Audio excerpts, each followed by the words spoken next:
ಮಾಡುತ್ತಿರುವ ಹೋರಾಟಕ್ಕೆ ಬಂಧುಗಳೇ, ಏನಿವತ್ತು ಸಿಪಿಎಂ ಮತ್ತು ಪ್ರಾಂತ ರೈತ ಸಂಘ ಹಾಗೂ ಇತರೆ SFI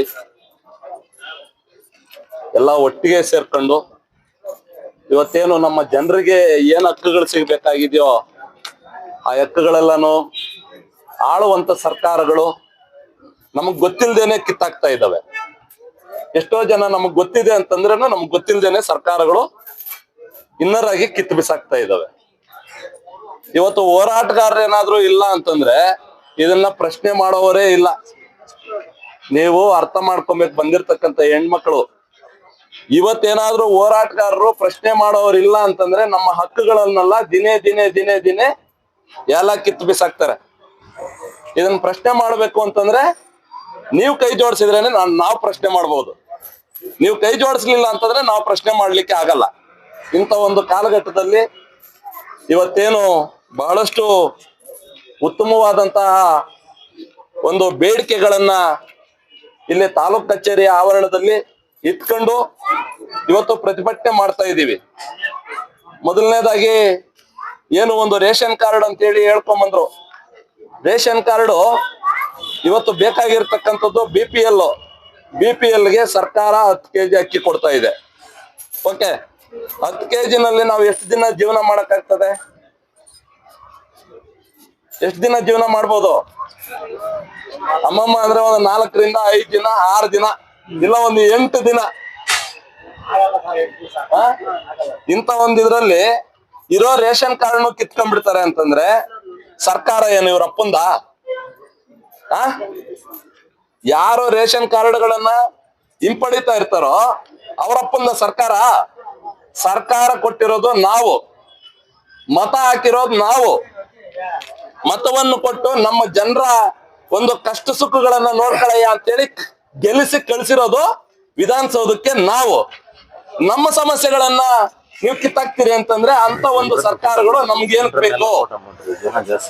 ಅಂತ ಒಂದು ಸರ್ಕಾರಗಳಿಗೆ ನಾವು ಬುದ್ಧಿ ಕಲಿಸ್ಬೇಕು ಅಂತಂದ್ರೆ ನಾವು ಒಗ್ಗಟ್ಟಾಗ್ಬೇಕು. ಫಸ್ಟ್ ಒಗ್ಗಟ್ಟಾದಾಗ ಮಾತ್ರ ಇಂಥದನ್ನ ನಾವು ಪ್ರಶ್ನೆ ಮಾಡ್ಬೋದು.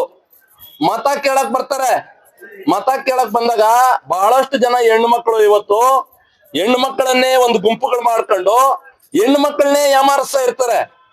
ಇವತ್ತು ಗಂಡ್ ಮಕ್ಕಳನ್ನ ಯಾಮಾರಿಸಲ್ಲ, ಗಂಡ್ ಮಕ್ಕಳನ್ನೆಲ್ಲ ಒಂದ್ ಕಡೆ ಬಿಟ್ಬಿಡ್ತಾರೆ. ಹೆಣ್ಣು ಮಕ್ಕಳನ್ನ ಏನು ಮಹಿಳಾ ಸಂಘಗಳು ಅಂತ ಹೇಳಿ ಕಟ್ಕೊಂಡು ಮಹಿಳಾ ಸಂಘಗಳ ಮಧ್ಯದಲ್ಲಿ ನಿಮಗೆ ಹಣ ಕೊಡ್ತೀವಿ, ಸೀರೆ ಕೊಡ್ತೀವಿ, ಮುಗುನತ್ ಕೊಡ್ತೀವಿ, ಅದ್ ಕೊಡ್ತೀವಿ, ಇಟ್ ಕೊಡ್ತೀವಿ ಅನ್ನೋಷ್ಟೊತ್ತಿಗೆ ನೀವೆಲ್ಲ ಯಾಮಾರೋಗಿರ್ತೀರಿ. AFK ಇಲ್ಲ, ಓಟ್ AFK ಇಲ್ಲ, ಓಟ್ಗಳು ಹಾಕ್ಬಿಡ್ತೀರಿ. ಇಲ್ಲಿ ನಾವು ಬಡ್ಕೊಂಡ್ ಸಾಯ್ಬೇಕು. ನೀವು ಓಟ್ ಹಾಕೋದು ನಿಮ್ ಪರವಾಗಿ ನಾವು ಬಡ್ಕೊಂಡ್ ಸಾಯೋದು ಅಲ್ವಾ? ಈ ಹೋರಾಟ ಮಾಡೋಂತ ದಿಕ್ಕಿನಲ್ಲಿ ನೀವು ತಯಾರಾಗ್ಬೇಕು. ನಾವು ಯಾರು ಓಟ್ ಕೊಡ್ಬೇಕು, ಯಾರನ್ನ ಗೆಲ್ಲಿಸ್ಬೇಕು, ನಮ್ ಪರವಾಗಿ ಯಾರು ಕೆಲಸ ಮಾಡ್ತಾರೆ, ನಮ್ಮ ಸಮಸ್ಯೆಗಳನ್ನ ಯಾರು ಕೇಳ್ತಾ ಇದ್ದಾರೆ, ಇದನ್ನೆಲ್ಲ ನೀವು ಪ್ರಶ್ನೆ ಮಾಡುವಂತವ್ರಾಗಿರ್ಬೇಕು. ಅವತ್ತು ಅಲ್ಲಿ ನೀವು ಇಂಥವನ್ನ ಇದು ಮಾಡ್ಬೇಕು. ಇವತ್ತು ನಾವಿಲ್ಲಿ ಬಂದು ಇಷ್ಟು ಜನ ನಾವು ನಿಂತಿದ್ದೀರಿ ಅಂದ್ರೆ, ಇಷ್ಟು ಜನ ಹೆಣ್ಮಕ್ಳು ಬಂದಿದ್ದೀರಿ ಅಂದ್ರೆ ಇಷ್ಟೇ ಅಲ್ಲ, 11,000 ಚಿಲ್ಲರೆ ಇವತ್ತು ಪೆನ್ಷನ್ಗಳನ್ನ ನಿಲ್ಸಾಕಿದ್ದಾರೆ. 11,000 ಜನಕ್ಕೆ ಪೆನ್ಷನ್ ನಿಲ್ಸಿದ್ದಾರೆ ಅಂತಂದ್ರೆ ಅವಾಗ ಏನಾಯ್ತು? ಪೆನ್ಷನ್ ನೋಡ್ಲಿಲ್ಲ.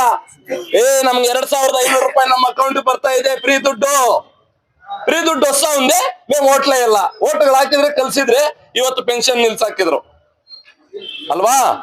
ಅದನ್ನ ಯೋಚನೆ ಮಾಡ್ಬೇಕು. ಆ ಕಿತ್ಕೊಂಡಿರ್ತಕ್ಕಂಥ ಪೆನ್ಷನ್ ನ ಏನು ದಿನೇ ದಿನೇ ಈಗಾಗಲೇ 3ನೇ ಸರಿ 4ನೇ ಸರಿ ಈ ಒಂದು ಕಚೇರಿ ಆವರಣದಲ್ಲಿ ಪೆನ್ಷನ್ಗಾಗಿ ಹೋರಾಟ ನಡೀತಾ ಇದೆ. ಆ ಪೆನ್ಷನ್ ಅನ್ನ ದಯವಿಟ್ಟು ಸಂಬಂಧಪಡ್ತಕ್ಕಂಥ ಅಧಿಕಾರಿಗಳು, ಜಿಲ್ಲಾಧಿಕಾರಿಗಳ ಮುಖಾಂತರ ಸರ್ಕಾರಕ್ಕೆ ಮುಟ್ಟಿಸಿ, ಇಷ್ಟಿಷ್ಟು ಜನಕ್ಕೆ ನಮ್ಮ ತಾಲೂಕಿನಲ್ಲಿ ಇಷ್ಟು ಜನಕ್ಕೆ ಒಂದು ಏನು ಕೊಡ್ತಕ್ಕಂಥ ಪೆನ್ಷನ್ ಬರ್ತಾ ಇಲ್ಲ ಅಂತೇಳಿ ಸರ್ಕಾರಕ್ಕೆ ಮುಟ್ಟಿಸ್ಬೇಕಾಗಿರೋ ಕರ್ತವ್ಯ ತಮ್ಮದಾಗಿದೆ. ಏನು ಹಿಂದೆಯಿಂದ 1,20,000 ಆದಾಯ ಪತ್ರವನ್ನ ತೋರಿಸಿದಾರೋ ಆ ಆದಾಯದ ಪತ್ರದ ಮೇಲೆ ಇವತ್ತು 32,000 ಅಂತ ಹೇಳಿ ತಾವ್ ಹೇಳಿದಿರಿ. ಎಂತ ಭಿಕ್ಷುಕನು ಇವತ್ತು 32,000 ದುಡಿತಕ್ಕಂಥವ್ನು ಇಲ್ಲ. ಎಂತ ಭಿಕ್ಷುಕನು ಸಹ ಇವತ್ತು 10 ರೂಪಾಯಿ ಹಾಕಿದ್ರೇನೆ ಅವ್ನ್ ಕೈ ಒಡ್ತಾನೆ, 1 ರೂಪಾಯಿ ಹಾಕಿದ್ರೆ ಕೈ ಒಡ್ಡೋದಿಲ್ಲ.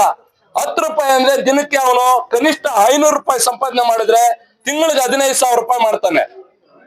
ಅಂತ ಒಂದು ನಿಟ್ಟಿನಲ್ಲಿ ಇವತ್ತು ನೀವು BPL ಕಾರ್ಡ್ ಅನ್ನ ತೆಗಿತೀರಿ, ಪೆನ್ಷನ್ಗಳು ಇಲ್ದೆ ಮಾಡ್ತೀರಿ. ಯಾಕ್ರಿ? ಯಾರಪ್ಪನ್ ಸೊತ್ತು? ಜನರ ಒಂದು ಸೊತ್ತು, ಜನರ ಆಳ್ವಿಕೆ. ಇದ್ರಲ್ಲಿ ನೀವು ಇವೆಲ್ಲ ಯಾಕೆ ಕೇಳ್ತೀರಿ? ಇದನ್ನ ಮತ್ತೆ ಜನರಿಗೆ ಕೊಡುವಂತ ಒಂದು ಇದಾಗಬೇಕಾಗಿದೆ. ಹಂತವಾಗಿ ಏನು ಹೋರಾಟಗಳು ಮಾಡ್ಕೊಂಡ್ ಬರ್ತಾ ಇದ್ದಾರೆ, ಇದು ಮುಂದಿನ ಒಂದು ಎಚ್ಚರಿಕೆ ಗಂಟೆ ಅಂತ ಕೂಡ ನಾವು ಆಳುವಂತ ಸರ್ಕಾರಕ್ಕೆ ನಾವು ತಿಳಿಸ್ಬೇಕಾಗ್ತದೆ. ಮೂರನೇದಾಗಿ ಏನು ಬಗರುಕುಂ ಸಾಗುವಳಿ ಅಂತ ಹೇಳಿ ಹೇಳ್ತಾ ಇದ್ದಾರೆ.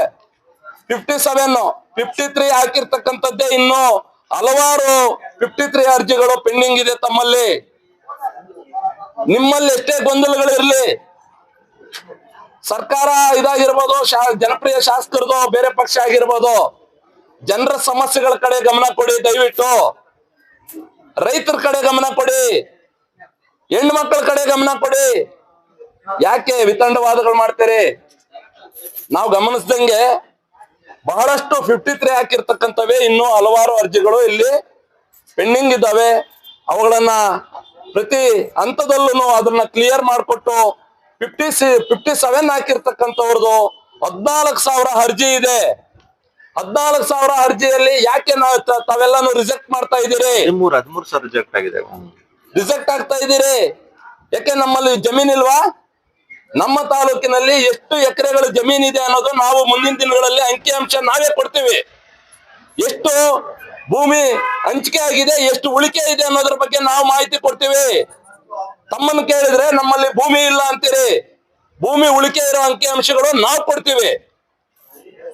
ಎಲ್ಲೆಲ್ಲಿಂದ ಬಂದಿರ್ತಕ್ಕಂಥ ಭೂಗಳರೆಲ್ಲನೂ ಎಕರೆಗಳ ಗಟ್ಲೆ ಹಾಕೊಂಡು ಹೋಗ್ತಾರಲ್ರಿ, ಅದನ್ನ ಕೇಳ್ರಿ. ಫಸ್ಟ್ ನೀವು ಪವರ್ ಕೊಟ್ಟಿದಾರಲ್ಲ, ಪವರ್ ಇಲ್ಲ ಅಂತಂದ್ರೆ ನಾವು ಮಾತಾಡ್ಬೇಕು. ನಾವು ಮಾತಾಡಿದ್ರೆ ತಪ್ಪು. ಅಧಿಕಾರಿ ವರ್ಗ ಮಾತಾಡಿ, ಎಲ್ಲೆಲ್ಲಿ ಒತ್ತುವರಿ ಆಗಿದೆ ಅದನ್ನ ತೆಗೀರಿ, ತೆಗೆದು ರೈತರು ಕೊಡಿ. ನಮ್ಮಲ್ಲಿ ಭೂಮಿ ಇಲ್ಲ ಅಂತೇಳಿ ರಿಜೆಕ್ಟ್ ಮಾಡೋದನ್ನ ಕೈ ಬಿಡಿ ದಯವಿಟ್ಟು. ಇಂಥ ಒಂದು ಸಮಸ್ಯೆಗಳನ್ನ, ನೂರಾರು ಸಮಸ್ಯೆಗಳನ್ನ ಇವತ್ತು ಬೀದಿಗೆ ಬಂದು ಹೋರಾಟ ಮಾಡುವಂತ ದಿನಗಳು ಇದುವರೆಗೂ ಇದಾವೆ.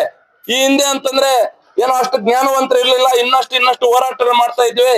ಪ್ರಜ್ಞಾವಂತರನ್ನಾಗಿ ಮಾಡಿ ಪ್ರಜ್ಞಾವಂತರಾಗ್ಲಿ ಅಂತೇಳಿ ಹೋರಾಟಗಳ ಮುಖಾಂತರ ಎಲ್ಲದನ್ನ ಮುಗಿಸ್ಕೊಂಡ್ ಬಂದಿದ್ವಿ.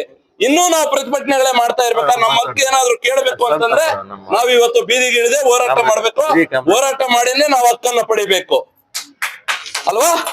ಇಂಥ ಇದನ್ನ ತಾವು ಒಂದು ಬೆಳವಣಿಗೆಗಳನ್ನ ಕಡಿಮೆ ಮಾಡಿ ದಯವಿಟ್ಟು ಆ ಭೂಮಿ ಹಂಚಿಕೆ ಆಗೋದ್ರ ಕಡೆ ಇದು ಮಾಡಿ. 4ನೇ ಪಾಯಿಂಟ್ ಏನು APMC ಅಂತ ಹೇಳಿ ಹೇಳ್ತಾ ಇದ್ದಾರೆ. APMC ಯಲ್ಲಿ ನಡೀತಕ್ಕಂಥ ದಂಧೆ ಎಲ್ಲೂ ನಡೀತಾ ಇಲ್ಲ. ನಮ್ಮ ಗಮನಗಳಿಗೂ ಬಂದಿದೆ. ರೈತರು ಹೋಗ್ತಾರೆ ಅಂತಂದ್ರೆ ಆ ಬಾಕ್ಸ್ಗೆ ಏನು ಟೊಮೆಟೊ ಎತ್ಕೊಂಡು ಹೋಗೋ ಬಾಕ್ಸ್ ಬಾಡಿಗೆ ಹಾಕ್ತಾರೆ, ಗಾಡಿ ಬಾಡಿಗೆ ಹಾಕ್ತಾರೆ. ಅಲ್ಲಿ ಎತ್ಕೊಂಡೋಗಿ ಆಕ್ಷನ್ ಕೂಗೋವನ್ ಬಾಡಿಗೆ ತಗಂತಾನೆ, ಇನ್ನೊಂದು ಮಾಡೋವನ್ ಬಾಡಿಗೆ ತಗಂತಾನೆ. ಇವ್ರು ಎತ್ಕೊಂಡು ಹೋಗೋದು ಒಂದು 15 kg ಬಾಕ್ಸ್ ಎತ್ಕೊಂಡು ಹೋದ್ರೆ ಅಲ್ಲಿ ಬರೋದು ಒಂದು 7-8 ರೂಪಾಯಿ ಒಂದು ಈಗಿರ್ತಕ್ಕಂಥ ಬೆಲೆಗಳಲ್ಲಿ. ಅದರಲ್ಲಿ ಇವ್ನು ಸಾಲ ಹಾಕ್ಬಿಟ್ಟು ಮತ್ತೆ ಇವ್ರ ಕೈಯಿಂದ ಅಲ್ಲಿ ಬಾಡಿಗೆ ಕಟ್ಟುವಂತ ಕೆಲಸಗಳಾಗಿದ್ದಾವೆ. ಅಲ್ಲಿ ನಡೀತಾ ಇರೋ ದಂಧೆ APMC ಅಧಿಕಾರಿ ಏನ್ ಮಾಡ್ತಾ ಇದ್ದಾರೆ? ಒಂದು ಬಿಲ್ ಮೇಲೆ ಬಿಲ್ ಕೊಡ್ತಾರೆ ಅಂತಂದ್ರೆ ಬಿಲ್ ಮೇಲೆ ಏನೇನಕ್ಕೆ ಹೆಂಗಿದೆ. ನಮ್ಮ ಹತ್ರ ಬಿಲ್ಗಳೆಲ್ಲ ಬಂದಿದಾವೆ. ನಾವು ಮುಂದಿನ ದಿನಗಳಲ್ಲಿ ಲೆಕ್ಕ ಹಾಕ್ತಿವಿ. ನಾವು ಯಾರ್ಯಾರನ್ನ ಮಾತಾಡ್ಬೇಕು, ಏನ್ ಮಾಡ್ಬೇಕು, ರೈತರಿಗೆ ಹೆಂಗ ವಂಚನೆ ಆಗ್ತಾ ಇದೆ, ಮೋಸ ಆಗ್ತಾ ಇದೆ, ಅಲ್ಲಿ ಏನ್ ನೀವು ಮೋಸದ ದುಡ್ಡನ್ನ ನೀವು ಯಾವ ರೀತಿ ತಿಂದು ತೇಗ್ತಾ ಇದ್ದೀರಿ ಅನ್ನೋದ್ರ ಬಗ್ಗೆ ಮುಂದಿನ ದಿನಗಳಲ್ಲಿ ನಾವು ಪ್ರಶ್ನೆ ಮಾಡ್ತೀವಿ. ಅನ್ಕೊಂಡಿರ್ಬೋದು ಜನ ಏನು ಗಮನ ಹರಿಸಿಲ್ಲ ಅಂತೇಳಿ. ಪ್ರತಿಯೊಬ್ಬರು ಎಲ್ಲೆಲ್ಲಿ ಏನ್ ನಡೀತಾ ಇದೆ ಅನ್ನೋದ್ರ ಬಗ್ಗೆ ಗಮನ ಹರಿಸಿರ್ತಾರೆ. ಅದನ್ನ ಮುಂದಿನ ದಿನಗಳಲ್ಲಿ ನಾವು ಅದನ್ನ ಪ್ರಶ್ನೆ ಮಾಡುವಂತ ದಿನಗಳು ಹತ್ತಿರದಲ್ಲಿದ್ದಾವೆ.